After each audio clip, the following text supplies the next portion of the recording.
दोस्तों, अगर टाइटल और थंबनेल देखकर आपको लग रहा है कि ये वीडियो सिर्फ फुटबॉल फैंस या फिर क्रिस्टियानो रोनाल्डो के फैंस के लिए है, तो ऐसा बिल्कुल नहीं है। बल्कि ये वीडियो उन सभी आम मेहनतकश लोगों के लिए एक इंस्पिरेशन है जो पूरी दुनिया में नाम कमाना चाहते हैं। ये वीडियो सबूत है कि ग्रेटनेस के लिए कोई शॉर्टकट्स नहीं होते, बल्कि पर्दे के पीछे कैमरे से दूर कड़ी लगन और मेहनत, बहुत सारी मेहनत होती है। दोस्तों, आज की इस वीडियो में जानिए कि कैसे एक गरीब माली का बेटा दुनिया का सबसे ये है दुनिया का सबसे बेहतरीन फुटबॉल खिलाड़ी। नाम है क्रिस्टियानो रोनाल्डो। सभी को ये जानकर झटका लगेगा कि रोनाल्डो फुटबॉल खेलकर सालाना 700 करोड़ रुपए से भी ज्यादा कमाते हैं। जी हाँ, 700 करोड़, वो भी एक साल में। लेकिन आप ये नहीं जानते कि शोहरत के शिखर पर बैठे इस शख्स का बचपन टपकती टिन की छत के नीचे गुजरा था। आज मैं आप सभी को क्रिस्टियानो रोनाल्डो की जिंदगी के उन पहलुओं के बारे में बताऊंगा जिनके बारे में शायद आपको जानकारी ना हो। सबसे पहले जानते हैं कि क्रिस्टियानो रोनाल्डो कौन है। इनका जन्म 5 फरवरी 1985 को पुर्तगाल के शहर अंचल में हुआ। क्रिस्टियानो रोनाल्डो का पूरा नाम क्रिस्टियानो रोनाल्डो डॉस सैंटोस है। रोनाल्डो के पिता अमेरिकन एक्टर और फिर बाद में प्रेसिडेंट बने रोनाल्ड रीगन के बहुत बड़े फैन थे। उन्हीं के नाम पर उन्होंने अपने बेटे को रोनाल्डो नाम दिया। क्रिस्टियानो पुर्तगाल के नागरिक हैं और फिलहाल जुवेंटस फुटबॉल क्लब की तरफ से खेलते हैं। रोनाल्डो पुर्तगाल की नेशनल फुटबॉल टीम के कैप्टन भी हैं।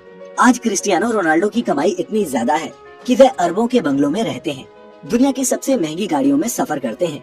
लेकिन आप सभी को ये बात जानकर हैरानी होगी कि हमेशा से क्रिस्टियानो रोनाल्डो की जिंदगी ऐसी नहीं थी। रोनाल्डो का यहाँ तक पहुँचने का ये सफर किसी फिल्म की कहानी से कम नहीं था। अपने बचपन के दिनों में रोनाल्डो टिन वाली छत के घर में अपने पूरे परिवार के साथ रहा करते थे। रोनाल्डो के परिवार में उनके अलावा माता पिता, 2 भाई और एक बहन भी थी। एक साधारण से परिवार में जन्मे रोनाल्डो के पिता पुर्तगाल में ही नगर निगम में माली का काम किया करते थे। वह पार्क में पौधों की कटाई छटाई और पानी डालकर उन्हें हरा रखने का काम करते। छोटी उम्र से ही क्रिस्टियानो रोनाल्डो ने फुटबॉल खेलना शुरू कर दिया। रोनाल्डो को बचपन से ही फुटबॉल से बहुत ज्यादा लगाव था। रोनाल्डो की खेल में इस तरह के लगाव को देखकर मात्र 8 साल की उम्र में ही क्रिस्टियानो को एंडोरिना स्पोर्ट्स क्लब में चुन लिया गया। रोनाल्डो की माता का नाम मारिया है। मारिया बचपन में रोनाल्डो को क्राई बेबी बुलाती थी, क्योंकि क्रिस्टियानो जब भी अपने बचपन में फुटबॉल खेला करता और हार जाता या फिर मैदान में अच्छा स्कोर नहीं बना पाता, तो वो मैदान के बीच में ही रोना शुरू कर देता था। क्रिस्टियानो स्कूल में क्लास से ज्यादा फुटबॉल ग्राउंड पर मिलता था। फुटबॉल के खेल में क्रिस्टियानो रोनाल्डो का दिल इतना लग चुका था कि केवल 10 साल की छोटी सी उम्र में ही क्रिस्टियानो रोनाल्डो को पुर्तगाल के सबसे बड़े स्पोर्ट्स क्लब ने अपना मेंबर बना लिया। 10 साल की छोटी सी उम्र में ही पुर्तगाल के सबसे बड़े स्पोर्ट्स क्लब में चुने जाने के बाद यहाँ रोनाल्डो 2 साल तक लगातार खेलते रहे। रोनाल्डो बताते हैं कि वो अपने पहले ब्रेक के लिए हमेशा अपने दोस्त एल्बर्ट फ्रेंटरो के शुक्रगुजार रहेंगे। किस्सा कुछ यूँ था कि रोनाल्डो और एल्बर्ट एक ही यूथ क्लब के लिए खेलते थे। एक दिन जब स्पोर्टिंग लिस्बन के ऑफिशियल्स उनके ट्रायल लेने आए, तो उन्होंने साफ कहा कि जो भी ज्यादा गोल करेगा उसे हम अपनी एकेडमी में एडमिशन देंगे। रोनाल्डो की टीम ये मैच 3-0 से जीत गई, जिसमें पहला गोल रोनाल्डो ने और दूसरा गोल उनके ही दोस्त एल्बर्ट ने मारा। वो तीसरा गोल था जिसने सबको इम्प्रेस कर दिया। दरअसल तीसरे गोल के वक्त एल्बर्ट बॉल को अकेले ही गोलकीपर के पार लेकर जा चुका था। गोल के लिए सिर्फ उसे फुटबॉल को हल्का सा पुश करना था, लेकिन उसने गोल नहीं किया, बल्कि रोनाल्डो को पास किया, जिससे रोनाल्डो ने ये गोल मारा और एकेडमी में एडमिशन भी पाया।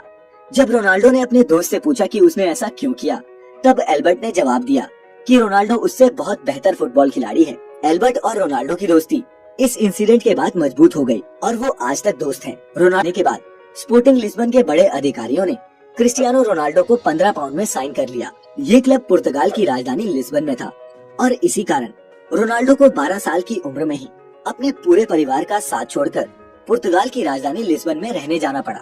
अपने परिवार को छोड़ के जाने का रोनाल्डो को बहुत ज्यादा दुख हुआ। जब रोनाल्डो 15 साल का हुआ, तब इनके माता पिता को पता चला कि रोनाल्डो के दिल में परेशानी चल रही है। जब रोनाल्डो को डॉक्टर के पास ले जाया गया, तो पता चला कि क्रिस्टियानो रोनाल्डो के दिल में एक बड़ी गड़बड़ी है। इसी कारण से डॉक्टर ने रोनाल्डो को ज्यादा दौड़ धूप और फुटबॉल खेलने से मना कर दिया। डॉक्टर ने बताया कि या तो रोनाल्डो के दिल की सर्जरी करनी होगी या फिर उन्हें हमेशा के लिए फुटबॉल खेलना बंद करना पड़ेगा। 8 से 10 घंटे फुटबॉल फील्ड में बिताने वाले क्रिस्टियानो रोनाल्डो को फुटबॉल न खेलना कतई मंजूर नहीं था। इसी कारण उन्होंने दूसरा विकल्प चुना और डॉक्टर से अपने दिल की सर्जरी करने को कहा। इस सर्जरी में जान जाने का भी खतरा था। सर्जरी से रिकवर होने के बाद रोनाल्डो फिर से फुटबॉल खेलने के लिए तैयार हो चुके थे। इसी बीच क्रिस्टियानो रोनाल्डो के जीवन में एक बहुत बड़ा दुख आया, जब शराब पीने की लत के कारण उनके पिता की मृत्यु हो गई।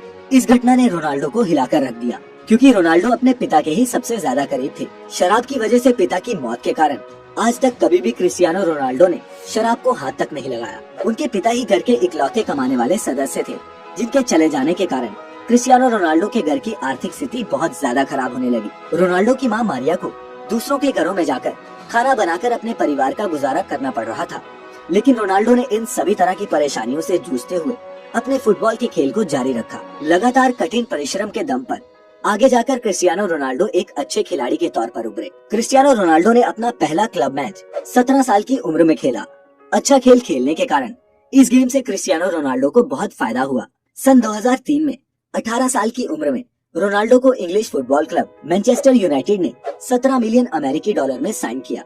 हालांकि मैनचेस्टर यूनाइटेड में उन्होंने जर्सी नंबर 28 की मांग की थी, लेकिन उन्हें नंबर 7 मिला, जो अभी भी उनकी जर्सी का नंबर है। मैनचेस्टर यूनाइटेड ज्वाइन करने के बाद रोनाल्डो ने FA कप में जीत के साथ शुरुआत की और फिर लगातार 3 प्रीमियर लीग टाइटल्स, एक चैंपियंस लीग टाइटल और एक फीफा क्लब वर्ल्ड कप भी टीम को जिताया। 2009 में रियल मैड्रिड ने क्रिस्टियानो रोनाल्डो को मैनचेस्टर यूनाइटेड से 132 मिलियन डॉलर देके अपनी टीम में शामिल कर लिया। ये किसी भी खिलाड़ी के लिए तब तक का सबसे एक्सपेंसिव फुटबॉल एसोसिएशन ट्रांसफर था। रियल मैड्रिड का ये कॉन्ट्रैक्ट 2009 से 2015 तक का था और इस दौरान भी रोनाल्डो की गेम का लेवल और उनकी शोहरत बढ़ती ही गई। रियल मैड्रिड में रहते हुए रोनाल्डो ने 15 ट्रॉफीज जीती, जिसमें 2 ला लीगा टाइटल्स और 4 चैंपियंस लीग टाइटल्स शामिल हैं। फिर 2018 में रोनाल्डो को इटली के फुटबॉल क्लब जुवेंटस ने 100 मिलियन पाउंड्स में साइन कर लिया। 30 साल से ऊपर खिलाड़ियों के लिए ये फुटबॉल की हिस्ट्री में अब तक का सबसे महंगा कॉन्ट्रैक्ट है। क्रिस्टियानो रोनाल्डो की पूरी लाइफ में उन्हें कई टाइटल्स और अवार्ड्स मिल चुके हैं। 2015 में पोर्चुगीज फुटबॉल फेडरेशन ने उन्हें best Portuguese football player of all time का खिताब दिया। 2016 और 17 में रोनाल्डो वर्ल्ड के हाईएस्ट पेड एथलीट थे। वो टाइम मैगजीन की 100 most influential people in the world की लिस्ट में भी शामिल हो चुके हैं। रोनाल्डो एकमात्र ऐसे फुटबॉल खिलाड़ी हैं जिन्होंने 5 चैंपियंस लीग टाइटल्स जीते हैं, 2 मैनचेस्टर यूनाइटेड के लिए और 3 रियल मैड्रिड के लिए। लेकिन इतना पैसा और नाम कमाने के बाद आप सभी को ये जानकर बहुत हैरानी होगी कि क्रिस्टियानो रोनाल्डो अपनी फुटबॉल की कमाई सिर्फ अपने ऊपर ही खर्च नहीं करते, वह अपने पैसों को सामाजिक कल्याण के लिए भी खर्च करते हैं। कहा जाता है कि क्रिस्टियानो रोनाल्डो अकेले अपने दम पर एक अनाथ आश्रम चलाते हैं, जिसमें 600 से ज्यादा बच्चों का खर्चा वे खुद उठाते हैं। नवंबर 2012 में रोनाल्डो ने अपना गोल्डन बूट ऑक्शन किया था और इस ऑक्शन से हुई 13 करोड़ रुपए की कमाई को रोनाल्डो ने गीजा में स्कूल्स बनाने के लिए डोनेट कर दिया। क्रिस्टियानो रोनाल्डो सिगरेट शराब से दूर रहते हैं और उन्होंने अपने शरीर पर टैटू सिर्फ इसलिए नहीं बनवाए क्योंकि वो एक रेगुलर ब्लड डोनर हैं। ये कमाल का शख्स दुनिया का सबसे महंगा खिलाड़ी होने के साथ साथ दुनिया के कुछ सबसे रईस लोगों में भी शुमार है। आज क्रिस्टियानो रोनाल्डो की सफलता उस मुकाम तक पहुंच चुकी है जहां पहुंचना हर एक खिलाड़ी का सपना होता है। किसी ने सही कहा है कि जब आपका सिग्नेचर ऑटोग्राफ में बदल जाए तो उस दिन समझ जाइएगा कि आप सफलता के मुकाम को छू चुके हैं। आप जिस भी फील्ड में हैं, कड़ी लगन और मेहनत करके आप भी सफलता के शिखर तक पहुंच सकते हैं। क्रिस्टियानो रोनाल्डो की जिंदगी से हम यही सीखते हैं। इसी संदेश के साथ इस वीडियो को खत्म करते हैं। अगर आप सभी को क्रिस्टियानो रोनाल्डो की जिंदगी से कुछ इंस्पिरेशन मिली हो तो इसे अपने दोस्तों और परिवार के साथ जरूर शेयर करें। कोई सुझाव या शिकायत हो तो नीचे कमेंट करिएगा। चैनल अभी तक सब्सक्राइब नहीं किया है तो अभी इसे सब्सक्राइब कर लें और नोटिफिकेशंस भी ऑन कर लें ताकि वीडियो आते ही आप तक नोटिफिकेशन पहुंच जाए। लाइक करें हमारा Facebook page the Mystica land ऐसी सभी इंटरेस्टिंग वीडियोस के लिए। फिलहाल आज के लिए इतना ही। अब हमें इजाजत दें। आपका बहुत बहुत शुक्रिया।